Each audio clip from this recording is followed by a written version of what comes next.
So this will be a kind of mystery teardown, I guess.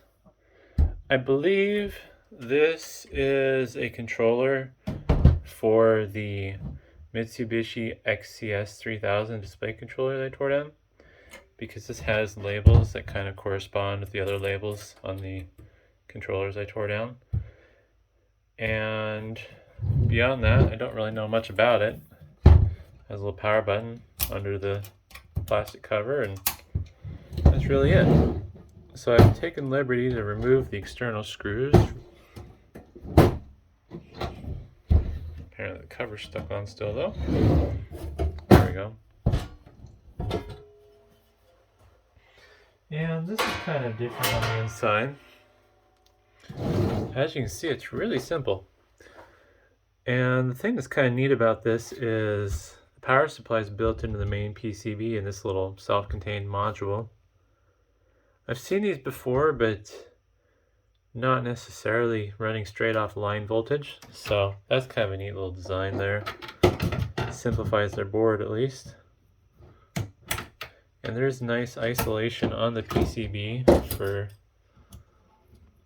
the, I want to say high voltage, even though I know really 120 volts isn't considered high voltage, but it's all perspective and relative, I suppose.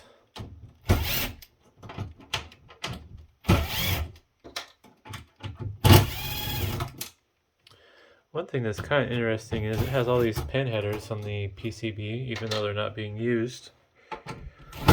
And I'm really not even sure what they would have gone to, considering there's not a lot of space along the back for more terminal strips. Unless, of course, they had an option for maybe a more complex unit that was taller than 1U. So that's, I guess, a bit of a mystery.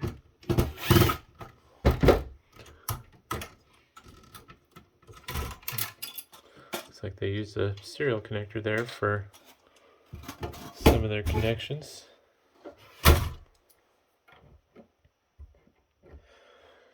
And I couldn't even begin to guess what this does, because with no model number, there's no way to really look it up. And the other Mitsubishi units I've tore apart, they don't really exist either. So I think these are kind of like one-off specialty items for custom display boards and stuff. I'll have to zoom in to get to focus, of course. And I think I'll flip it around. There we go, a bunch of Texas Instrument chips. And then I don't know what ZD would stand for. Those almost look like diodes. See if I can get a better zoom on that. I'll look at it with my own eyes first. Oh, yeah, there's markings on the PCB indicating diodes. So that's a bit of a mystery. Altera Flex processor on there. And kind of going over this haphazardly. Looks like there's some little push buttons here. A little like programming or debugging, maybe? I don't know.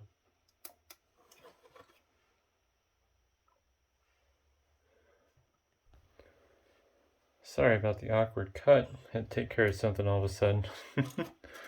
But, yeah, there's the power supply module. And nice slots for isolation. Looks like this one must have been the ground, since that's going beyond where the power supply would be, so from here to there.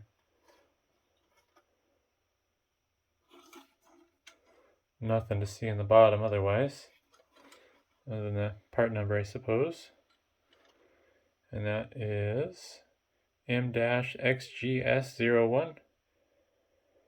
And I would guess the C007171A is probably a serial number.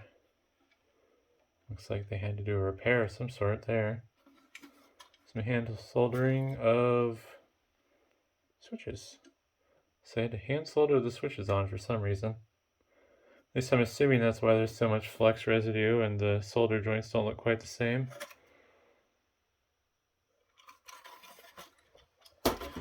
And the rest of this is pretty straightforward. Power switch I'll probably save. Similar to the switches I removed in the other unit. Oh, those pop out real easy. All those pins. Yeah, basically the same switch. Just these have interchangeable buttons. And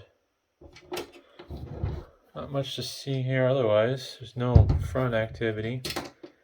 Curious to see maybe if this terminal strip's easy enough to remove, if it's worth salvaging.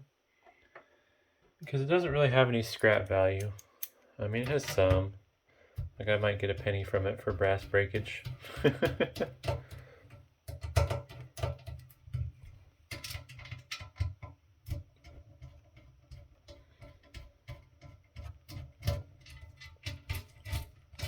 Just pull most of, oh no, I'm not gonna be able to get that little serial connector through.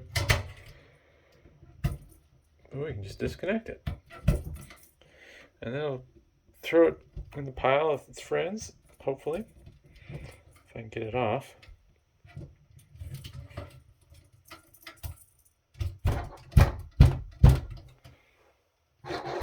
There we go.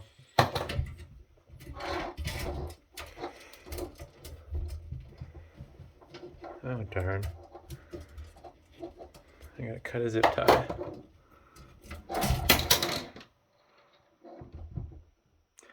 Thing I just kind of noticed here, which is interesting, is these wires are twisted.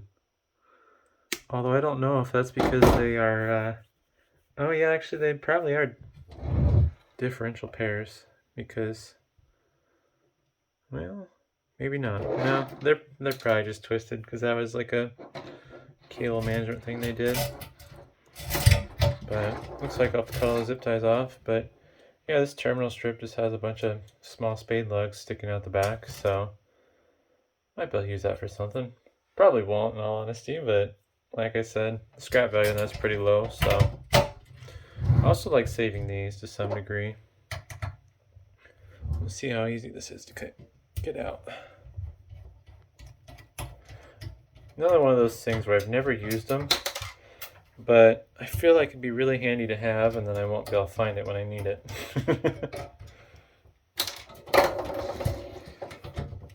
Let's see here. Of course, these spade lugs are really grippy. There we go.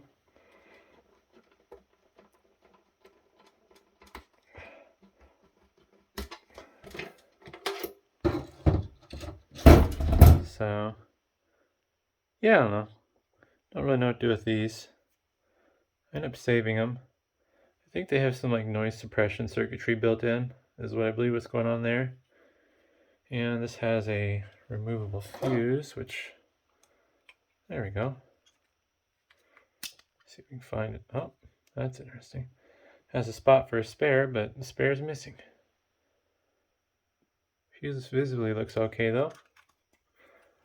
But yeah, I'll kind of salvage this for some bits and pieces. Lost a screw somewhere. Oh well.